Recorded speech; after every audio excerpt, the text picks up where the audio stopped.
So we have, I think, 15, maybe 20 minutes. I would like to invite Dr. Tower and Dr. Gieschen.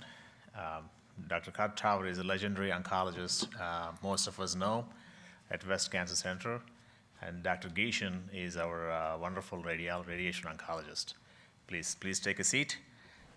Great job. Thank you. We have, I think, at least 15 minutes. Dr. Kazmi could not make it, but we, so let us see the first question. This is basically on early stage lung cancer. So 58-year-old non-smoking female with cough and shortness of breath, found to have 4.5 centimeter left upper lung mass and left hilar lymph nodes, and then she staged as T2B N1, 2B. T2B is more than 4, so I put 4.5 there. And PET and MRI did not show any other metastatic disease. And she had EGFR testing done, and of course she has exon 19 deletion, never smoker. So she had a surgical resection of her 2B disease. So the question is, yes, Dr. Kazmi spoke about adjuvant osimertinib, and she showed wonderful data with hazard ratio of 0.17, which is never heard of in general in oncology. That means 83% reduction in recurrence or death, which is a great number. So in general, when we look at these numbers, so question for Kurt. So this is basically they're checking on disease-free survival. How much really in oncology in these adjuvant trials, DFS would translate into overall survival? Well, it's really a great question because if those of us that use the osimertinib, the Tagrisso, I'll cheat a little bit, know that is not necessarily a curative therapy. In the adjuvant setting, you want to have a curative therapy. So are we just pushing out the disease-free survival, and when we stop the drug, will we start to see the disease come back, or are we actually curing them? And so the overall survival data is what I'm waiting for. I have several patients on adjuvant OC right now, though, and they do very well on it, and it does do a great job. When we talk about adjuvant chemotherapy in lung cancer, we have to remember that it's not like adjuvant chemotherapy in breast cancer. It does have a benefit, but the benefit is not a home run benefit, 5%, 10% at the best. And so it's easy for me to look at that data and give these patients adjuvant OC. Got it. Great. Thank you. So, Jason, question for you. 76% of patients in stage 2 and above, and 26% only in stage 1B disease, from this trial, got adjuvant chemo. That means almost most of them stage 2. But we got to remember, these trials were done based on AJCC 7. Mm-hmm. So now we are into 8. Those days, 1B is current 2A. That is a major difference. Right. So we saw the great numbers. If you have a good patient, you believe them, they will take for 3 years OC. Do you still want to give them chemo? That's a conversation that you really have to have with the patient. In that setting, if the patient had a visceral pleural invasion or something like that, these are reasons to give the chemo. But if there's no strong indication to give the chemo, but you still have the option of giving it, that's just really a conversation for the patient. Considering comorbidities, right. Do they have any organ dysfunction? Are you giving platinum to somebody who's already got CKD or peripheral neuropathy from diabetes? In those cases, they may be elderly. You may want to, avoid the chemotherapy, but that's something that really you have to discuss with the patient. The way I look at EGFR disease, and we look at it, when it's advanced, it really looks like it mets out early. More like small cell, yes. Kind of earlier met out with a lot of bone involvement and everything. So in that regard, I kind of think of it more like a systemic disease. Yeah. And so giving some chemotherapy is not unreasonable in a situation like that, but then remembering how well, even if they have micrometastatic systemic disease, that they're going to respond to osimertinib. So if they're not willing to take the chemotherapy, you can still take some kind of consolation that they're going to be on a good drug. Yeah, that's great. Thank you. Just one other comment. I think that's where the overall survival becomes really important, because if we don't see overall survival, we can postpone the chemo till they come back, because the OC has such low toxicity and such great duration of control and putting the disease off that we can hold the chemotherapy till it comes back. Yeah, it's hard to tell why 3 years was picked for adjuvant. Yeah. Because it's probably an arbitrary number. They thought we want to try. Probably I can see a couple of reasons. One was earlier with the first generation TKIs, when we had adjuvant trials, we haven't seen survival benefit. We have seen only DFS benefit. That is number one. So that is why they want to probably give a longer course, not 1 year or 2 year OC. Number two, they probably from GIST trials where we saw 1 year versus 3 year, we have seen much benefit with 3 years. Adjuvant, imatinib. So probably all these things, but again, we have to keep in mind 3 years of osimertinib for disease not known or not present, because we're treating micromets or we're treating possible cancers, still present in the body, or minimal residual disease, what we call it as.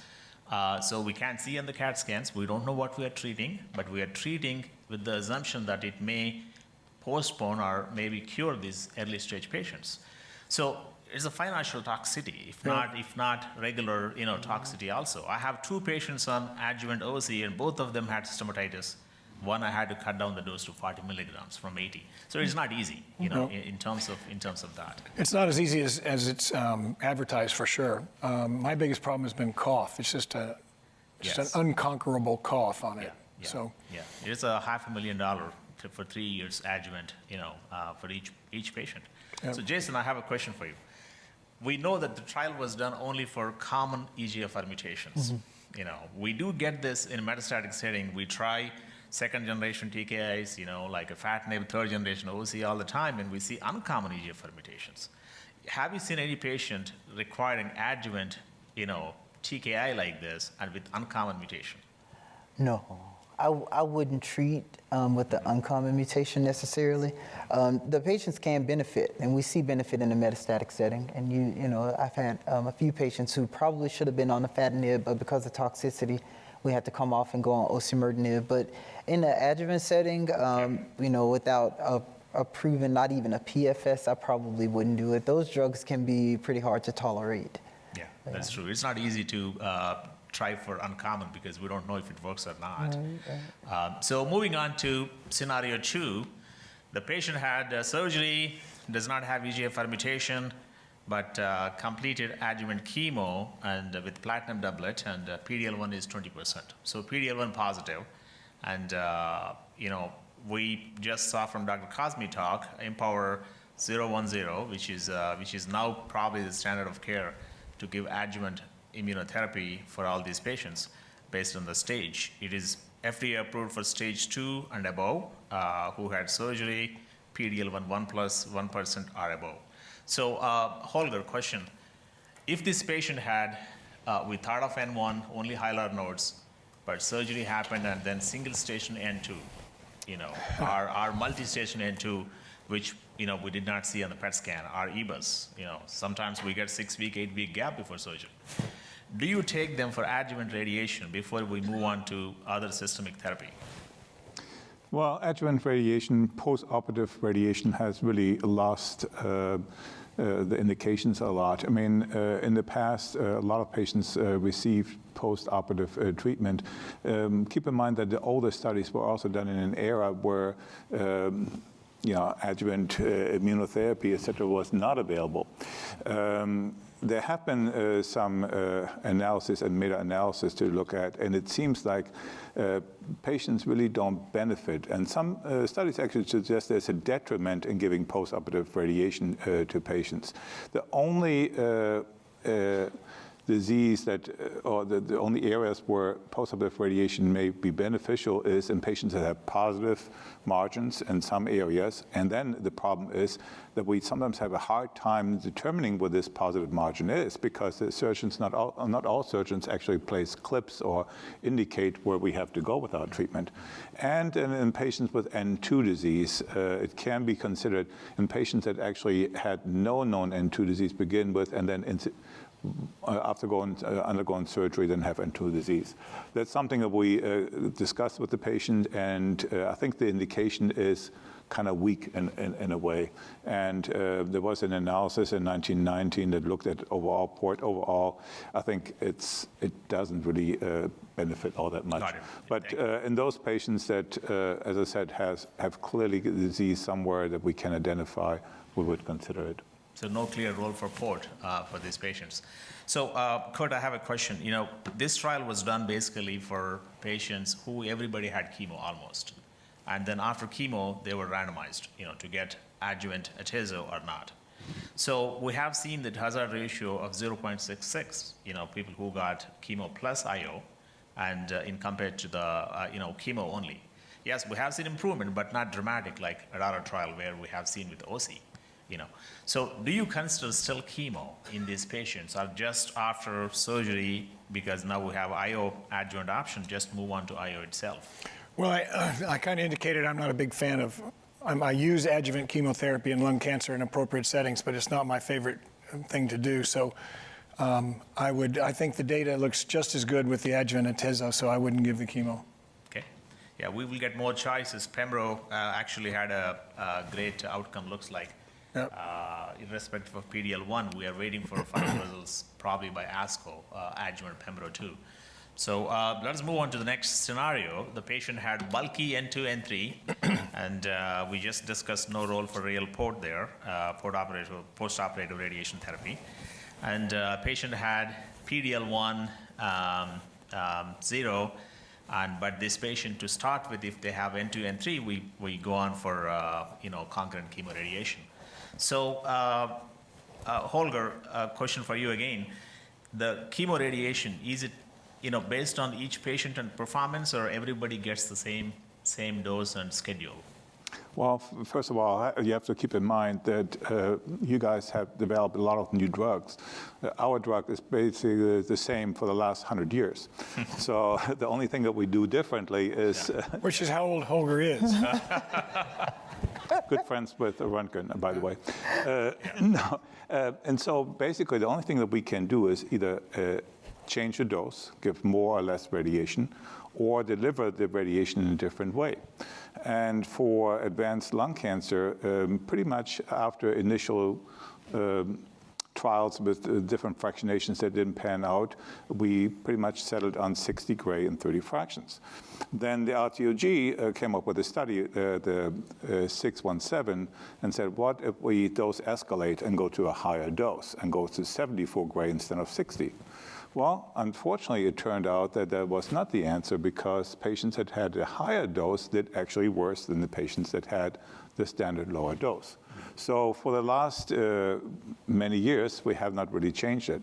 One thing that the study also showed, that about 48% of those patients on this trial had IMRT, so a specialized treatment where we can shape the isodose lines and shape the radiation much better than the conventional 3D planning. And the outcomes were the same. They had the same survival, they had the same disease-free survival, but they had less pneumonitis. They had less side effects because you can actually decrease the overall dose to the lung in those cases. And so since then, for stage 3 lung cancer patients, insurance companies have in general accepted that we use IMRT in those patients. But that's pretty much the story on that. Great, thank you. So, for example, this patient had concurrent chemoradiation, and then, you know, the context of this question is Pacific trial, which showed 5-year update. We have survival 4-year versus 2.5 year, which is huge. The PFS is almost like 16 months versus 5 months, you know, for people who had immunotherapy or not. So, so with the durvalumab. So yes, everybody these days would get durvalumab, all comers, you know. But one thing we have to consider is PD-L1 negative patients. You know, we approved it here, FDA, but European agencies did not approve for PD-L1 negative patients post chemoradiation immunotherapy, because you know, they haven't seen any benefit from the trial. Yes, small numbers, but hazard ratio was for survival actually 1.15, which is interesting. But PFS, there is some PFS benefit, but there is no survival benefit in PD-L1 negative patients. for post chemo-radiation IO. So, Kurt, what do you think? Do you consider, all comers, or you check PD-L1 before and then consider based on that? Yeah, I don't routinely, if I'm going to give adjuvant therapy, I don't routinely check PD-L1, but it's getting so easy to check PD-L1 now with IHC on the regular studies that we almost always have it. And because of the discussion we just had with OC, we need to check our mutation status to know what that is. So yes. we usually know what our PD-1 is.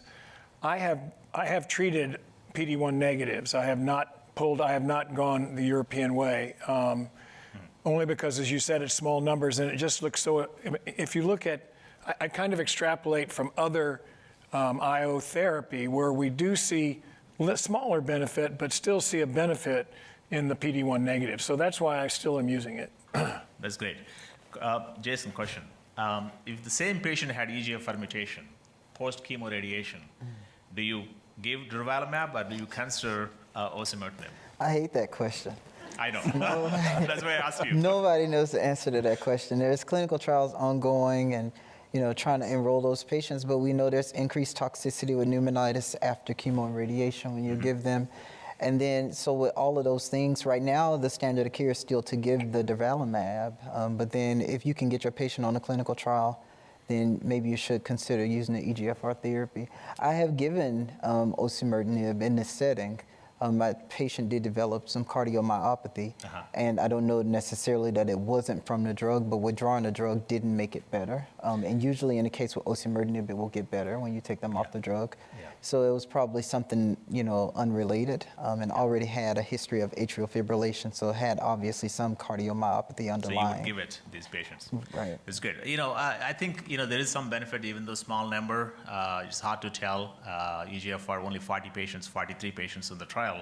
And also 24% of unknown EGFR status from this trial. So considering all these facts, I think all comers, that is what we want to try, irrespective of PD-L1 or EGFR, post-chemo radiation IO is probably the best option. Let's move on to the next one. Patient had initial surgery, adjuvant therapy, and then OC because this patient has EGFR mutation, and suddenly one spot popped up and biopsy-proven cancer.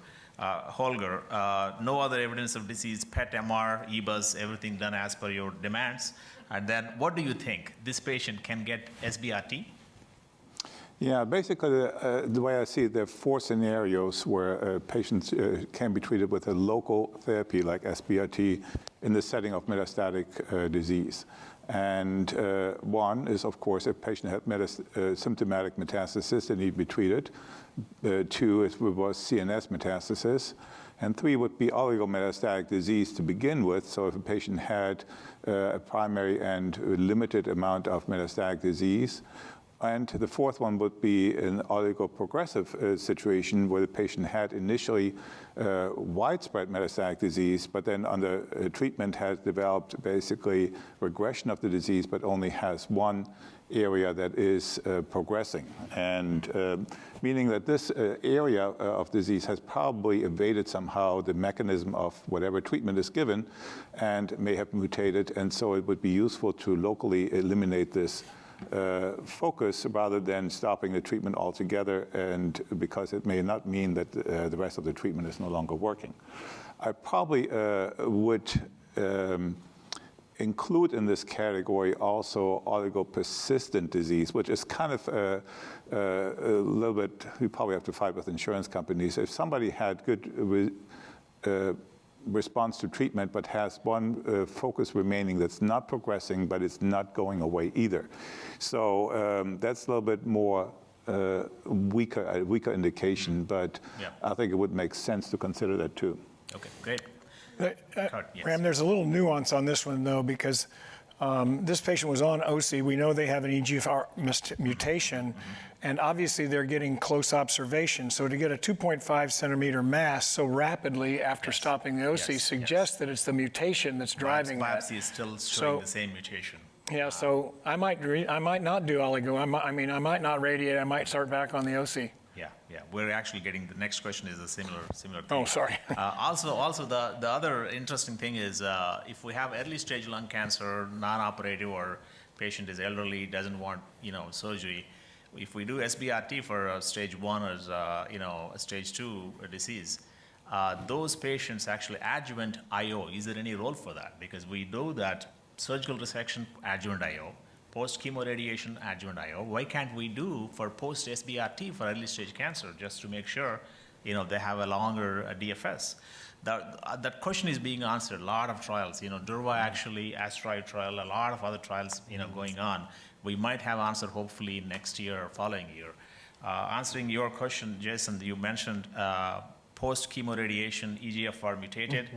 A lot of trial going on. We might have actually reports by late this year or early next year. It's enrolling well. That's what post-COVID. That's what I heard. So we'll see. We'll keep fingers crossed. So last question. One more thing on this this patient that we just talked about.